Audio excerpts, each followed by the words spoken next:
There are a ton of corrupted depictions of God as a furious God who hurls thunderbolts at people. An angry God that many people have studied when they read the Old Testament, and they concluded that God is cruel, unforgiving, unloving, and a being who is unworthy of any worship, if he does exist at all. So today we're going to be looking at that on Soul 02.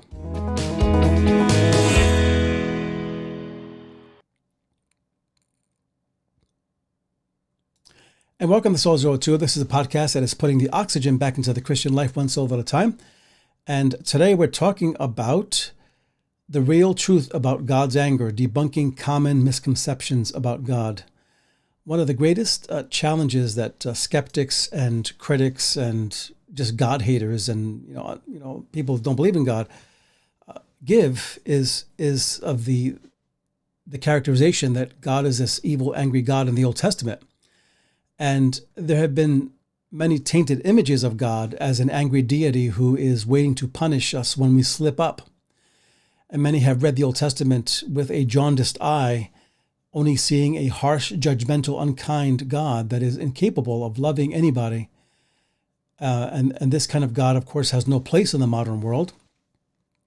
And there have been books put out by different authors, since the early 2000s and before, of course, but just a couple to mention, The End of Faith by Sam Harris, Breaking the Spell, Religion as a Natural Phenomenon. God is Not Great, How Religion Poisons Everything. And The God Delusion, which is probably the most famous one, Richard Dawkins. And these kinds of books have even some Christians picked up these books during those times and read them and themselves became skeptics and deconstructed away from God during that season.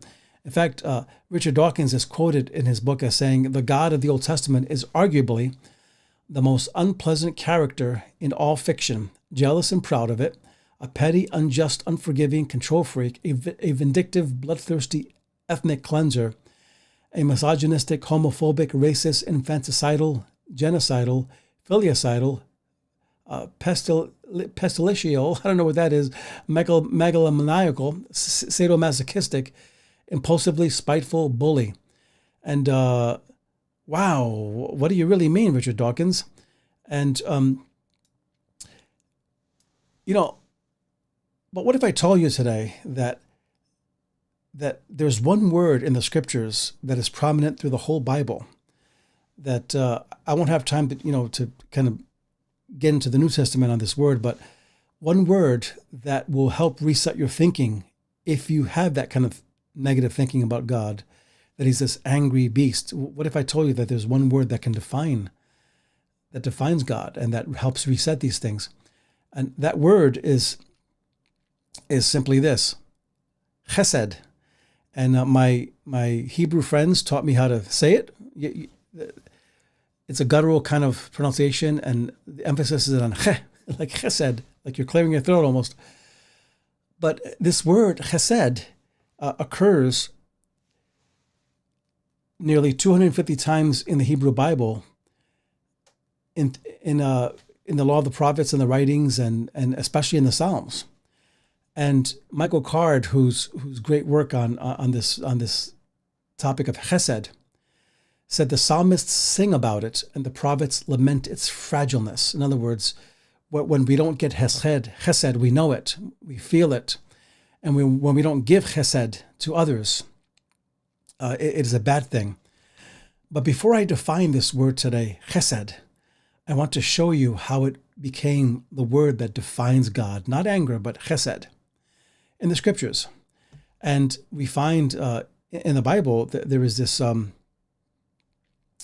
story of Moses. And let me just give you the big picture here. But Moses, he had two encounters at Sinai, right? In Exodus 19:25, that's where God shows himself to the people in general. And that was the terrifying part of God's revelation, the fearful part, the so-called angry part, maybe people can interpret it as, but it was really God's power, his holiness, and he was revealing the law. This is what was required. And this was accompanied by thunder and lightning and just earthquakes, and people were absolutely terrified. And they're like, who can serve such a God? It's terrifying. So this is the corporate view of God. The corporate view of God, I call it.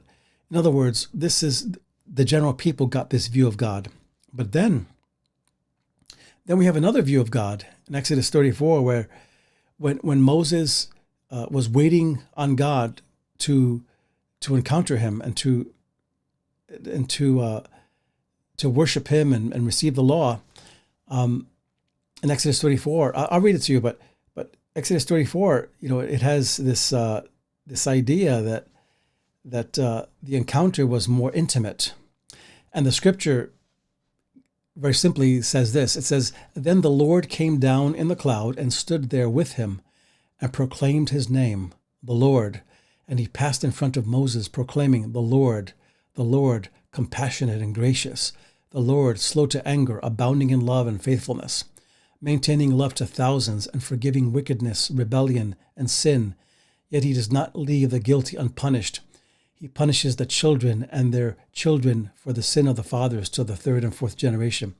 And here we find God showing himself in the most intimate way to Moses, where he didn't show himself to anyone else in the scriptures. And later on, God says, I speak by revelations and visions to prophets, but to Moses I spoke face to face. And this was the encounter in Exodus here. And it was intimate. And this is the encounter, though, that shows something about God that you didn't see in the first encounter, that scary, lightning, thunder-filled, earthquake-filled scene. Excuse me, I'm a little nasally today, but in the first encounter, the Lord shows himself from a distance while he lays out the parameters of covenant and he gives them the law.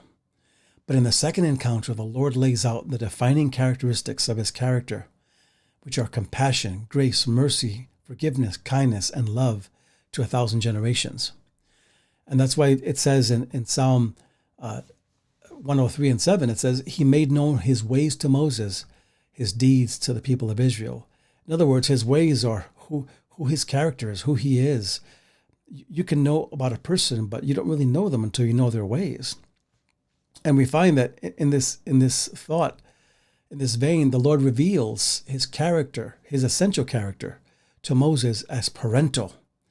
It's not law. It's not sovereign, judgment God, of scary God. It's fatherly. It's parental. And first, the Lord reveals himself as powerful in the first encounter to Israel, but then he reveals himself as parental with Moses.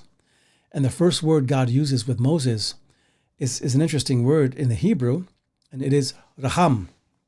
And I hope I got that right, my Jewish friends, my rabbi friends, which can be translated compassion, and is the kind of word that describes a loving father or mother. It is also a word related to the word womb, which is a place of safety and fetus and a place of protection. And bowels of compassion it's related to, and tender love and pity and mercy. So this is quite amazing when you think about it, that God, when he shows his true self to Moses, he shows himself in this manner: Father, parental, loving. Think about this. This is what truly defines God. Not all of those criticism where you see parts where he's angry and all this. C.S. Lewis had a good rebuttal for that when he talked about, how else do you expect a lover to act when they are rejected? And when you read the verses where God is angry with his people, it is always because he loves them. In the end, he says, "I'm married to the backslider," and he always goes after them, and he always, through time and disciplining them, he goes after them, and he brings them out from exile. But it's an amazing thing.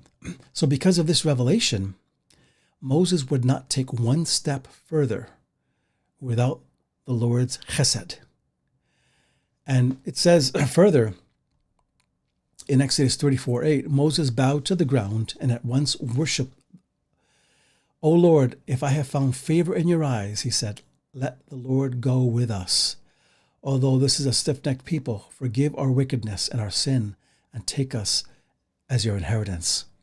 So this gave Moses hope when he saw this part of God. This showed Moses that God's essential nature is chesed. It's not all of the flaming fire and judgment that we grew up fearing, but it's chesed. It's his loyal love. And we're going to define chesed at the end, but what Moses is saying basically is, please go with us. We don't deserve it because of your chesed. We get what we don't deserve because of your chesed. And Psalms 86, and so many Psalms have this idea of chesed.